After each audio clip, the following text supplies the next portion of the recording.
Life seems hard, why it be like that? Everybody got problems and that's a fact. Focus on myself, now I'm bouncing back. And when I come up, I ain't gon' know how to act. How to act, I don't know how to act. 1,000 for a lap, 1,000 laps, and that's a fact. First episode, first guest. Pleasure to have you here. State your name. JAHLIL. Where you from? I'm from South Philadelphia, 20th Street, Mountain Street to be exact. What got you out here in Phoenix? It wasn't my decision, it was my mother's decision. Oh, you moved out here as a kid? Yeah, I was only 13, 14. At the right, perfect time for me to get out the hood, you feel me? Because if I would have stayed a little bit longer, who knows if I would have been dead by 18, 17, or just not make it to college like they had wanted me to. You know what I mean? Too many distractions around there. What was it like coming out here as far as like the culture differences and just seeing the people? Do you feel like you can run it out here, or you felt like I need to pay it to the back? I mean, I've been out here half my life now. I've been out, not like I said, I came out here when 13, 14, so I'm 28 now. So that should tell you, like, the reason why I never really went back and stayed is because I knew for a fact there wasn't really nothing out there for me to motivate me to do right. You know what I'm saying? So, and I always had that common sense, like, okay, I already know what I really want to do in life. You feel me? So when I came out here 2007, shit you not, I came out here at night. The first day it was night. It was dark as shit. I ain't see nothing. You feel me? It was peaceful. It was quiet. South Philly, people already outside. You hear dirt bikes. So it's, you know, it's a city life for real, for real. But when I came out here, it was dead quiet. Next morning, I wake up.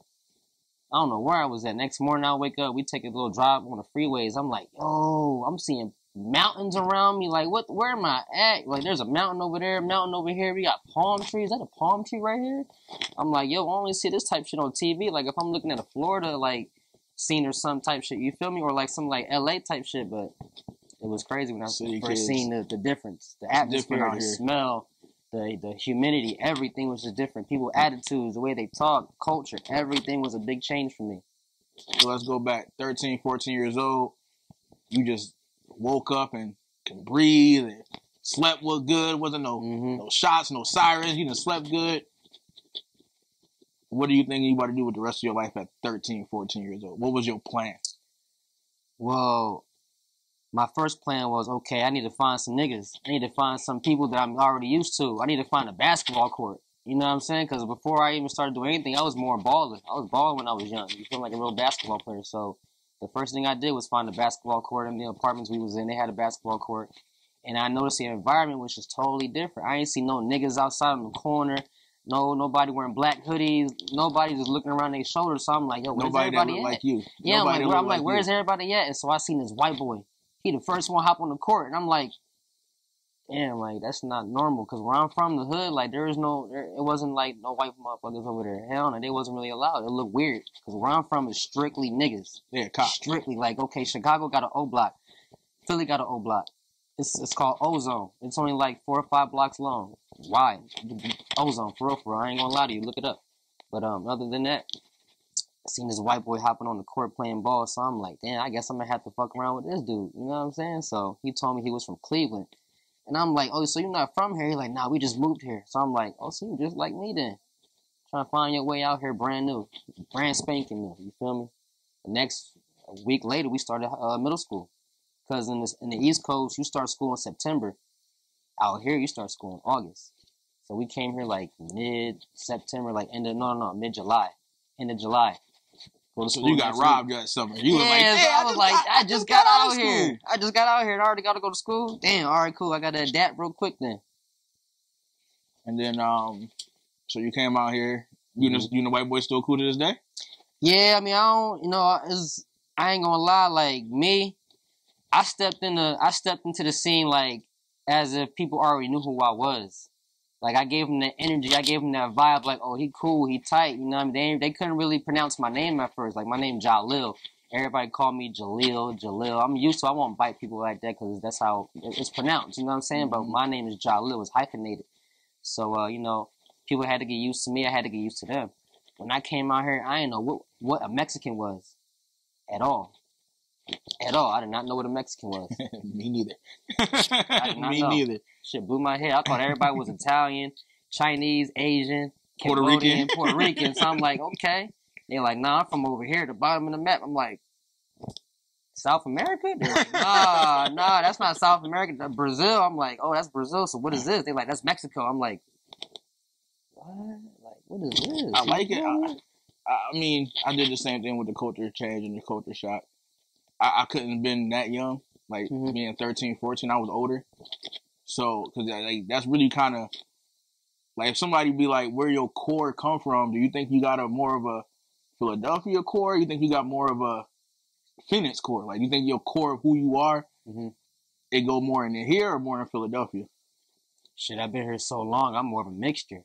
You know what I mean? I stay tapping in with my roots. Everybody try to bite down saying, oh, you an Arizonian now. Oh, you've been in Arizona so long, so you from Arizona now. I'd be like, nah. I got people who still talk to me to this day who still treat me like I'm on the block right now. Like, if we shooting hoops right now. Like, if we about to go just chill in the corner right now. You know what I'm saying? So it's like, I'm not from Arizona. I've been out here so long. This is my home, my second home. But I know for damn sure where I'm from, and I can never forget that. I feel like a goofy if I say I'm from Arizona. Where were you born in Arizona? Hospital. Shit, I don't even know the hospital name, but the hospital in South Philly, yeah, Children's Hospital. That's where I was born in. You feel me?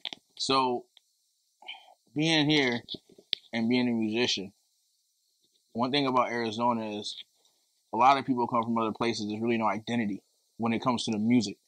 There's no identity with the music here. It's all kind of all over the place, right? Mm-hmm.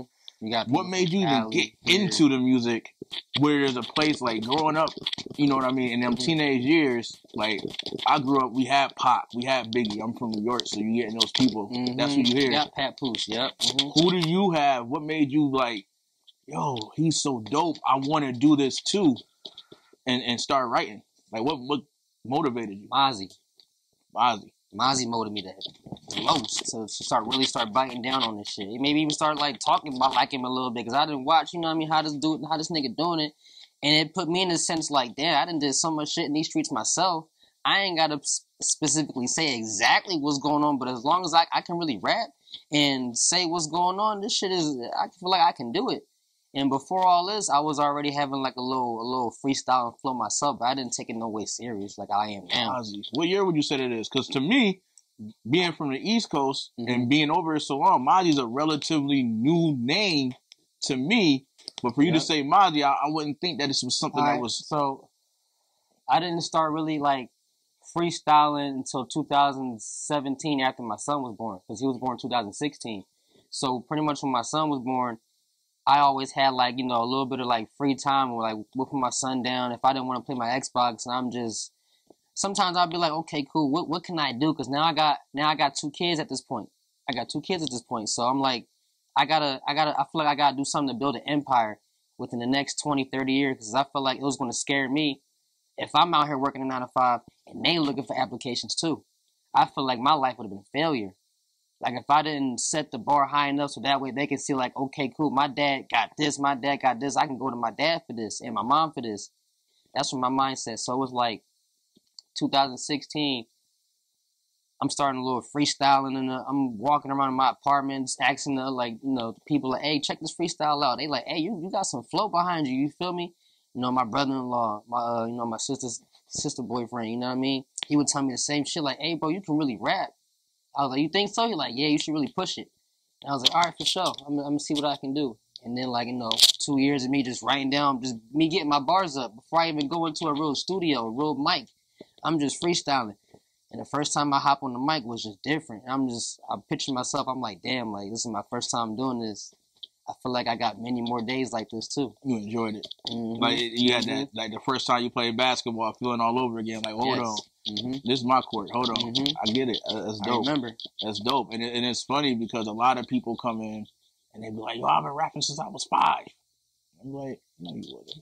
I mean, I ain't gonna lie. I'm not gonna say I just started freestyling when I was 16. Nah, when I was just a child, like, I grew up with 3 brothers in the house. But we was all separate at times because, like, you know, my life was different. Like, okay, let's start from, you know, when I was born type shit. Like, you know, my father went to prison right after I was born. He got pretty much, you know, 30 to life. And right now, he should be coming home real soon, within this year type shit. But, like, you know, and then, you know, I would say me just growing up in a house with 3 other brothers in the hood, You growing up in the streets, and that's all niggas is doing is playing basketball and rapping. Or they go into middle school. And when you go into middle school, you slap boxing your homies. You argument with the homies. You growing up. You really growing up. Everybody getting tested every year. Everybody getting tested as you're growing up in elementary school in the hood. So my three brothers, William and Donovan and myself. My stepbrother Donovan, he's my stepbrother, but his older brother Sean, which is my brother too, he's a rapper. He's a rapper in Philly, Shizzo. You feel me? When I seen him rap in a certain flow, it put me in my head like, yo, like I want to rap too. And so me and my brothers, we stay up playing the PlayStation 1, PlayStation 2, or we in the composition books writing down bars, just little shit. I remember one song me and my brothers, we kind of came up with. I could kind of still remember it to this day. It was like, me and Mitch stunting, riding through the city. We going back to South Philly. Air Force Ones with the brand new Timbs, rolling in the Bentley with the 20-inch rims. We was spitting some shit like that back in the day. You feel me? So we would always be like, okay, cool, close your book real quick. See if you can remember your first 4 bars. Sometimes I'd have trouble because I'm like, I can't remember this shit. I gotta look at it. You know what I'm saying? But my other brothers, they can spit their shit sometimes. You know what I'm saying? So that's what really made me think, okay, if I was rapping at a young age, but I didn't take it no serious, I didn't really care about it. It was just something we was just doing. But you was doing it though. You was practicing your craft. I always thought to myself at a certain, let me say, I hit like the age of 18. I figured myself out when I was in these streets homeless. You know what I'm saying? So it's more like I quit skateboarding, quit playing basketball. So I'm like, I got to do something that I feel like that'll put me in a position. And I felt like, when I had my second kid, my son, I was like, okay, I got the opportunity right now to do something right now. And I felt like it was music because I felt like I didn't hear nobody out here doing no music. I heard somebody getting killed in the club. He's a rapper out here. And then that's when it opened me up like, he's a rapper out here. They got rappers out here, but these niggas ain't even on the radio or nothing. In Philly, you going to get radio play. They going to share you regardless. You feel me? It don't matter if you don't like them. No. Out here, it's different. No, I remember when I was young, one of my first times, because being from New York, I always like metaphors and similes. And I remember listening to Rough Riders and Rockefeller, and it's this Philly dude that was my guy. His energy was crazy. This Freeway dude was crazy. Oh, you talking about Freeway, man. Freeway was crazy. Man. Freeway had us young, knocking on the chairs, making his beats. Come on, Freeway had us doing that. Guy. Him, Cassidy, they had us doing that. That's where I was going. And I heard the famous words, yo, put a beat on. I said, whoa, who was this Cassidy dude? And then Cassidy came, and Cassidy, a lot of people won't admit it, but for a long time, Cassidy was my favorite rapper. Yeah. Because just his bars. He was just bars. Nobody, even to this day, nobody bars like that, like back to back. No setup, just punches. And I loved it. So being from Philly now and listening to your music, it's funny because you can hear that. You actually hear the Philly to me, but it don't sound like them, which is probably the Arizona. But the Arizona you can't really identify because it's no identity. It's more I didn't pick my own, like I said, like if you got a certain artist you really faithfully listen to, you gonna sound like that nigga. Like if you really listen to Kevin Gates, you wanna sound like that nigga. You listen to Meek Mill, you wanna sound like that nigga. You gonna start Mozzie. I started listening to Mozzie like 2015, like when he just had the short ass dreads. And like I was like, damn, this nigga can spit some shit. And like I said, when I was freestyling 2016, 17, I caught on to him like right around 15, 16, 17. I already listened to his music. So I'm already picking up his flow and his rhythm. I'm like, damn, I need to start spitting. You still listen to Mozzie knowing that you be picking up his stuff? Till this day. People hit me up like, hey, bro, you sound like Mozzie. You need to keep going because it's not everybody out here that can do it. I'm not saying I'm trying to copy, bro. It's just the way I figured it out myself. A lot of times people think that like when you sound like somebody, because you don't, from your music that I heard, I can hear the influence, but I don't feel like a clone. Yeah, exactly. Like, there's a lot of baby Drakes out there. You could tell they formulating a song like Drake. Yeah. And with your music, I can hear the influence, and that's more of a big up than trying to take anything from Mozzie or what he's doing. Yeah. So, and then you said a few things too that kind of spoke about your character. Like you mentioned, being homeless for a second. Mm-hmm. You know what I mean? Yeah. That shit was an impact. A lot of people don't talk about the struggle no more. You see these rappers today, they come out, they rich already. Like, I'm like, yo, how you... That shit fake rich. It's rich for a second. It's rich for a second. Come on. I'm not gonna be around a bunch of niggas looking like that on camera. That shit fake to me. They got, as soon as the camera go off, they giving the chain back to the jeweler. They taking the car back to the... You still paying for it, nigga? Come on. Like, I be seeing it though, like, but a lot of people don't talk about the struggle. The struggle is gone. The struggle rap is gone.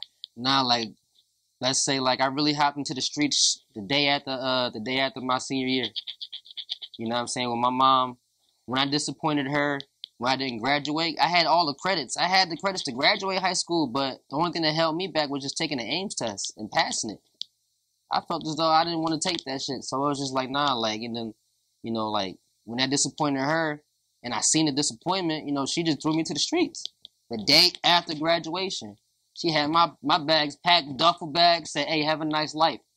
I was arguing, going back and forth with her, like, what the fuck is going on type shit. And she like, you know what I mean, this is what's going on. If you're not going to do this, you're not going to do this, I need you out of here. So I was like, okay, cool, fuck it. I'm going to go ahead and do me. It was hard. Where'd you go? You know what I mean? I had a homie, you know what I mean? I had a homie that let me stay with him for about a week or two. And then, you know, they family kicked me to the curb because they was more of a private family, you know what I'm saying?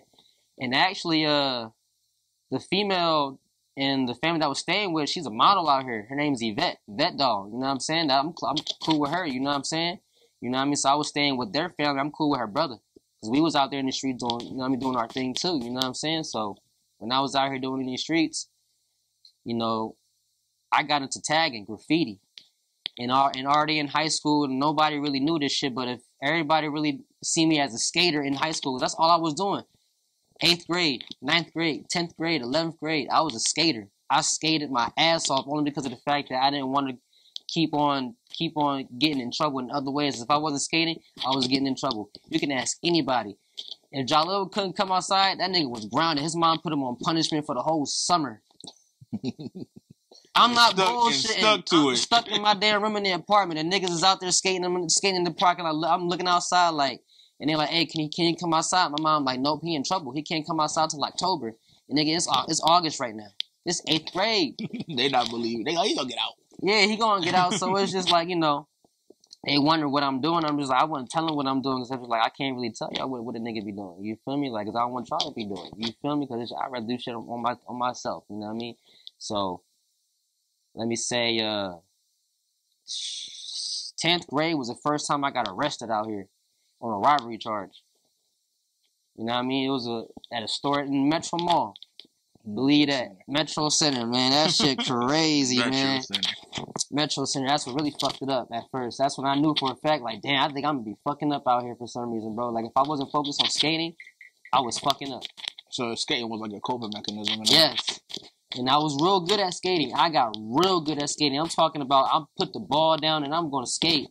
I got real good at skating. Like, any, like, body that's going to watch this later, like, yeah, he was 30 on skating. Like, you know what I mean? Like, but if he wasn't skating, you can definitely tell he was doing something else. No drugs, nothing like that. I wasn't really smoking weed like that back then. I was just on some other shit. You know what I mean? Just young shit. Mm-hmm. Yeah, you know what I mean? We all like, you know, young dumb shit. You know what I mean? Young, dumb shit. Yeah, you're right. 10th grade. Shit was just crazy, man. So, being now you in high school, you just got arrested. You come home. Mm-hmm. You get home. Time passes. You find Mozzie. Start rapping. When did you say, whoa, wait a minute, I'm nice. They like me. They want to hear me.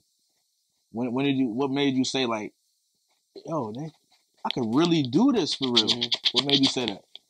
I want to go ahead and say, after I made a video with the homeboy Steve's Visuals, after I made a song called Back Then, because that song back then pretty much spoke upon how I was and what I was doing with the graffiti life and how going back and forth with moms and shit like that. So when people felt as though, damn, he got deep into it, just as like pretty much his first song, because I had already one video out, but it was just a little trial, you know what I mean? But the second one, everybody seen how I came into it, they say, hey, you got to go ahead and do that, bro. Keep pushing you. Everybody kept telling me. Everybody kept boosting the ego up for me. Everybody kept telling me. Like, I'm like, damn, I'm not getting no negativity out of it. No one's telling me, hey, nigga, you whack. No one was really telling me that. And that's what I really wanted to hear. Like, someone tell me, hey, nigga, you whack. But nah, the most someone ever, like, the most ever somebody told me was just like, hey, I feel like you could do better. So I felt as though, damn, okay. So music, in a way, was a transition time. Because you transitioned from needing skating to needing music. Yeah. So what skating used to do to keep your nose up is what music does now to keep, you know what I mean, keep your nose up. And I'm sure situations and change. You said you got the 2 kids now and everything too. Oh, I got 3 now. Oh, you got 3 now. 3 now. Congrats, man. 3. Kids is a beautiful thing. Thank you. I got a bunch of them myself. Kids is a beautiful thing. And but I could see that the music is the thing that kind of keeps you grounded now, right? So now, 2022, who are you today? JAHLIL, you know what I mean? I'm still growing, still doing me by myself, you know what I mean? Married, you know what I mean? Going through issues right now, you know what I mean? But, you know, certain shit, as a married man, it comes a lot with it. Especially doing this. It does. You know what I mean? Jealousy? It's not like, you know, it's a No lot jealousy? Nah, it's not necessarily jealousy. It's just like, you know, you just got to learn how to balance shit. You got to learn how to figure out things in a relationship. Like, when you first get into a relationship, you feel me? You got all the attention type shit, you feel me? You got to learn you got to really figure that out and keep that shit ahead. You can't just always want to think, oh, I'm going to balance things out because maybe the partner ain't going to like that. You know what I'm saying? And they just want to, you know what I'm saying? Going into that, being married, and only recently has marriage and hip hop became a thing because of the shows like Love and Hip Hop, and you know, they started to put a candle on it. But what they show is really nothing. They don't show nothing positive coming from it. Nah, you don't see like you don't see that's what you see. You don't really see no one on Love and Hip Hop that just got a good relationship and they doing their thing. All you see is, like, I seen the other day the headline saying A$AP Rocky cheats on Rihanna. Yeah, I seen that shit the other day too. I was like, damn, this nigga ain't waste no time if it was true. I'm like, he ain't waste no time. He ain't Chris Browner. He said, I'm just gonna cheat on you. Fuck it. Yeah, I seen something today said it was fake news, but and that's what's crazy about today, right? Keeping your nose up. Doing when you, now that you had some success and you got some views and people recognizing you, how do you feel like being out and about and they be like, yo, that video you just dropped was crazy? You be like, nigga, I don't know you. Like, you still get that moment, like, when you be like, remember, nigga, I don't know you. I just came out the gym with me and my wife at the time, you feel me? I had stopped to go get some gas in Circle K, and I'm just standing there by myself. And some nigga looking at me, some white boy looking at me. I look at him like, I just give him a nod, and he goes, hey, you JAHLIL, right? I'm like, yeah, what's good? And he like, hey, I seen your video, Pain Away, with your kids in it, the gray and white video. I was like, oh, you seen that? He was like, yeah, I seen that shit. I was like, damn, bro, appreciate it. How'd you see it? He was like, it was a YouTube ad. And I was like, oh, for real, you peeped it? He was like, yeah, I clicked the ad, and I looked at it. I was like, damn, see? That's dope, though, because he must have liked it because he remembered you. You know what I mean? Yeah. Like, he liked you. So what's the plan musically? Just straight musically. Keep doing what I'm doing. Keep doing what I'm doing. You know what I mean? There's no, if it ain't broke, why am I going to fix it? I see. I mean, do you have a project coming? Oh yeah, I got a new mixtape. I got a little mixtape. I've been kind of contemplating back and forth if I should just work on the singles and just pushing single outs, and then, or I'm just like, nah, like, fuck singles for me. I'd rather just push out mixtapes at once. Music has changed. Yeah, music has changed. I remember you would get up on Tuesday and be in line because you ain't heard none of the songs on the album except the single. You ain't heard nothing else on there. You ain't really got much role models for the music nowadays. It's very slim. Very, very slim. Very slim. I agree. Who would you say is somebody that could be looked up to? Oh, definitely Meek Mill. You know what I mean? He like a LeBron to me. I ain't gonna lie, dude. I watched Meek Mill since he was young. South Philly. I done seen it since nappy braids and all that. Flamers. I done seen it all. So I'm like, man, like, I done seen this dude grow from a little boy, really from a little boy rapping to the man he is now. And that's why I always pay attention to the certain shit that they put out in the game. I watch a lot of interviews. I watch a lot of Wallow and Gilly. I watch a lot of interviews between, like, people that's going to make me want to not think about doing stupid shit that's going to throw me off my game. Well, you know, they say that's what an intelligent person learns not from their mistakes, but from other people's mistakes. Yeah. You see somebody do something that has a platform, or they're doing something the right way, and they fuck up, you be like, yo, I don't got to do that. I thought about it, but I seen what happened when you did that dumb stuff, so I don't got to do it now. You know what I mean? So why am I going to put myself in that position? Like I said, if you've been to jail before, you ain't really got to hit prison, but if you hit jail before, you've been boxing before for like plenty of hours, it's going to let you know, like, you don't want to, what the fuck are you doing here? You're going to come back to your senses like, damn, I should be out there. I think that, what you're doing is the right thing. I see the music taking off. I think in today's world, it's kind of more of a just put stuff out. You know what I mean? It's hard. It's hard to know what song gonna be the song that's gonna.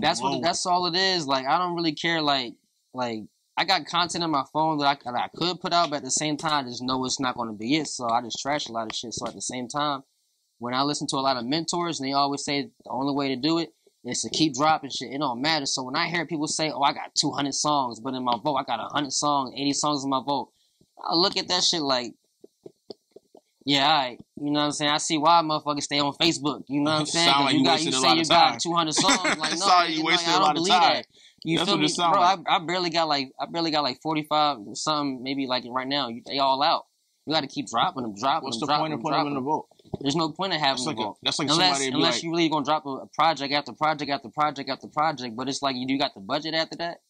It's like when people be like, yo, I write poetry, but I don't write it for nobody to read it. Yeah. Oh my god. It's like, what are you doing there? What are you doing it for? I think that musically, definitely JAHLIL the artist is primed to do something. You know what I mean? Even talking to you, the vibe talking to you right now, JAHLIL the artist is primed to do something. Now, JAHLIL the man, where is he at right now? Who is he right now? Man, JAHLIL the man, outside of this rap shit, man, working a whole 9 to 5. I'm a welder out here. I weld, you know what I'm saying, on steel frame shit, you feel me? So that's what I do. It pays. It takes care of the bills. It's gotten me to where me and my wife has gotten to right now with our, you know what I mean, our property. So, you know what I mean, I'm a married man, but, you know what I mean, going through some certain shit right now. But at the same time, you know what I mean, I just got to keep stiff arming certain shit, you know what I mean, to make sure I don't put myself in a predicament, you know what I mean, I ain't got to knock a nigga head off type shit, you feel me, that type of familiar. You know Even going back to that, circling back to something you said earlier that I thought was real interesting, because I haven't met anybody in this situation before. You said your pop's been locked up since your whole life. Literally your whole life. I had not even a second with him on earth ground. He comes home soon. Yes. How do you feel about that? Man, that shit finna be a blessing. You gonna tap in with him? For sure. We talk like every other day, every other week, soon as he can call. You know what I mean? I support him. I got family out in Philly that still live out there that support him. You know what I mean? We got to. You know what I mean? A lot of people don't look at me like that. They gotta know, like, I talk to like at least 5 to 6 people that's in prison. And they support me like how I support them. People in prison and it's not need like that too. And it's not like they asking me for money. No, they just asking me to stay free and keep pushing this shit. People need that. People don't realize how in that box of cut off to have that connection to the outer world, how relieving and a blessing it is when you inside that box. That to know, okay, yo, they good. I talked to them, they good. Or he told me the grandkids is good. And it just show you, because like, I'm not gonna lie, man, like doing what I do and doing these videos and meeting so many artists, you meet a lot of characters. Yeah. I don't see you as a character. I see you as a human. And the reason I say that is you just said, hey, I'm a welder. They pay the bills. You know what I mean? Music gonna pay the bills. But right now, this is what got me to my situation. Yeah. There's no angst towards your pops. That's actually a commendable thing, because a lot of niggas pride. It's pride. It's a pride thing. They dwell on that type shit like, oh, my pops hit the yard, so I gotta hit the yard, man. I'll be like, man, look, I don't judge nobody on what they do, because I've been in the streets too. I've been locked up for a little bit of time too. So if that's what you're gonna do, that's what you're gonna do. But me, I got common sense in my head. My pops always told me, think before you act. That's the biggest thing you can do. Don't. Think before you act. Seriously. A lot of niggas don't. A lot of niggas just react. Reaction. I watch a lot of Mike Tyson. You can learn from him. I like Mike Tyson. And one thing he always talks about, and I don't see a lot of it, but I know you gotta have it because you said knock a nigga head off. Mm-hmm. Ego is a dangerous thing that you gotta have. You gotta have ego to be the best. Mm-hmm. But at the same time, you gotta be able to control ego because That's ego what I be telling will these get you in motherfuckers trouble. out here. They be like, they saying I'm cocky. I'm like, I got to be. I can't be soft and sweet. This is a competition. I'm not trying to be kumbaya holding your hands. Nah, that's not how this shit works. That is not how this rap shit work. They might, some motherfuckers might be behind the screen like, oh, this nigga think he famous or this nigga think he going somewhere. Like, look, y'all don't know who I talk to, who puts me on game, and how much this shit costs. You know what I'm saying? Where this shit gonna take me, or who's really fucking with me in the game for real. You know what I'm saying? So I don't really say much because it's just like they think I'm nigga bluffing. But honestly, it take a lot than just what we doing right now. It takes a lot, and it takes time too. I think that music and a lot of people find music as an out. Because I remember growing up where I'm from, you had to be a rapper or artist, and people don't realize that really ain't changed too much today. Nah, you still kind of got to be a baller or a rapper. Mm-hmm. You know what I mean? You got other things you could do to make it out of here, but you might be associated with either a baller or a rapper. And you actually said you did both. Mm-hmm. And I think that comes from being little in the hood. Yeah. It was already instilled in you. Mm-hmm. I got to be a baller or a rapper. And there's nothing wrong with that. That's our culture. That's how it was. I love our culture. That's our culture. You know what I mean? But going into that, 5 years from now, the rapper, where you at? 5 years from now, man, I'm somewhere on property making music, dropping albums with my family. 5 years from now, man, I can feel this motherfucker. I could at least 5 years from now, I'm on a different level. Mm-hmm. I'm not on the same level I am today. 5 years from now, I can feel this motherfucker. I ain't gonna lie. I've been telling people like, hey, bro, I can really feel this shit coming. I just got to keep doing what I'm doing, not really trying to fall into people's traps and tricking me out my position. Like, no, I really feel like I can do this shit, and I really feel it's really coming. You feel me? Like, no bullshit. That's fine. I got two last questions for you. First question is, where can people find the music? I want you to look in that camera right there and tell them. You can find the music everywhere: Apple, Spotify, Tidal, Pandora. It's on all platforms. Just type it in, JAHLIL. I ain't gonna hold you. There's another JAHLIL out there. He African, but don't worry about him. You know what I'm saying? I'm the JAHLIL. Just type in JAHLIL, the Arizona rapper. You know what I'm saying? That's what it is. I'm out here for Arizona rapping. I'm not in Philly. I live in Arizona and I'm rapping. It ain't too many outside of carrying like I am. And then my last question, and I do this personally because I do this with my kids all the time too. We got all these cameras around. 20 years from now, this footage is still gonna be in the world. Mm-hmm. Say something to the kids that you want to say from Pops right now that you gonna tell them. Check this out, man. Kyrie, Khalil, Kamaya. You know what I mean? Rest in peace to Karan. That didn't make it through last year. You know what I'm saying? He didn't make it through last year. You know what I mean? But today, y'all gonna look back like, damn, y'all seen your Pops grind for this shit. You know what I mean? I may not be here 5 years, 10 years, 15, 20 from now. But today you're going to see like, damn, my Pops was really out here trying to push this motherfucker for us. Not just for me. Because I already lived a certain life as to where I know what life is about. So, y'all got to go ahead and just, like my Pops told me, think before you act. Always think before you act. Appreciate you. It was a pleasure. You know what I mean? The first one on the platform. Mm-hmm. And chopping it up with you was a pleasure. Definitely my pleasure to meet you and really get a feel for who you are. I appreciate that, like, from the heart. Mm-hmm. There's not a lot of niggas built like that. Sure. I meet niggas every day. It's a lot of wishy-washy. Mm-hmm. You know what I mean? We see it. It's a lot of fraudulent activities going on in these streets right now. Mm-hmm. So I appreciate you, man. Thanks for tapping in. Sure.